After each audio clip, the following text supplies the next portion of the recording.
Normally हमने अक्सर देखा है कि कुछ लोग बहुत ज़्यादा मतलब नॉर्मली लोग एज के हवाले से ये करते हैं कि एम्बुलेंस को बुलाते हैं। अदरवाइज़ अगर कोई छोटा या जवान है तो उसको किसी तरीके से अपनी कन्वेंस में लेके आते हैं। कौन सा ऐसा पेशेंट या कौन सी ऐसी कंडीशन होनी चाहिए जिसमें एम्बुलेंस को आप बुलाना ज़रूरी होता है, खुद से आपको नहीं लेके आना चाहिए?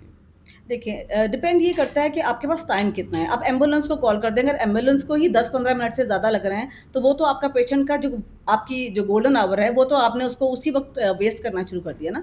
तो बेहतर ये है कि आप एट द अर्लीएस्ट जो भी कन्वेंस आपको अवेलेबल हो, चाहे वो अपनी हो, चाहे वो एम्बुलेंस हो, आपने उसको अप्रोच करना है। अदरवाइज़ ये है कि अगर पेशेंट ट्रॉमा का है और एक्सीडेंट साइड के ऊपर आपके पास पेशेंट आया हुआ है जिसको आपको लग रहा है हेड इंजरी है या नेक इंजरी है, उसको आप एज़ इट इज़ गाड़ी में डालकर नहीं ला सकते। नहीं ला सकते। मैं ये आपकी बात ये आगे सवाल भी हैं जो आपने थोड़े से बता भी दिए हैं, मैं वहीं पे क्वेश्चंस भी क्लियर करूँगा। अच्छा मुझे ये बताएँ कौन से अब ऑब्वियसली कौन से ऐसे सिम्पटम्स हैं जिसमें कभी भी इग्नोर नहीं करना चाहिए, आपको लाज़मन जो है इमरजेंसी में जाना चाहिए? मतलब सम टाइम ऐसे होता है मेडिकली तौर पे इंसान को तकलीफ़ होती है तो हमने अपनी रोज़मर्रा ज़िंदगी में देखा है कि लोग कहते हैं कोई बात नहीं है मैं ठीक हो जाऊँगा।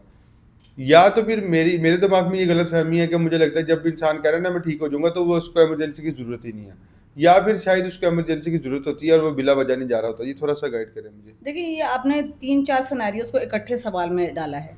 होता ये है कि जब आपके पास कोई पेशेंट आ रहा होता है और उसको एक मसला काफ़ी दिनों से चल रहा होता है, तो बेसिकली तो वो ओपीडी का पेशेंट ओपीडी होता है। का पेशेंट। अदरवाइज़ ये है कि अगर वो उसको जैसे अब फॉर एग्ज़ाम्पल छोटी-सी चीज़ है, कोल्ड एंड फ्लू है, जिसको 7 दिन से ज़्यादा हो गए हैं, वो आप पेशेंट उससे रिकवर नहीं कर पा रहा और उसको वो सोच रहा है कि ये हम कभी किसी वक़्त टाइम मिला तो मैं ओपीडी में दिखा दूँगा, अपने घरेलू टोटके कर रहा है, कोल्ड एंड फ्लू की दवाइयाँ ले रहा है, वो सेटल नहीं हो रहा। ऐसे पेशेंट को हम ओपीडी ज़रूर रेफ़र करते हैं, लेकिन अगर हमें लगे कि उसको इमरजेंसी है और अब 7 से 8 दिन के बाद उसको शॉर्टनेस ऑफ ब्रेथ स्टार्ट हो गई है, तो वो इमरजेंसी का पेशेंट ए बन जाता है। इमरजेंसी ठीक, ठीक। ये सवाल था मेरा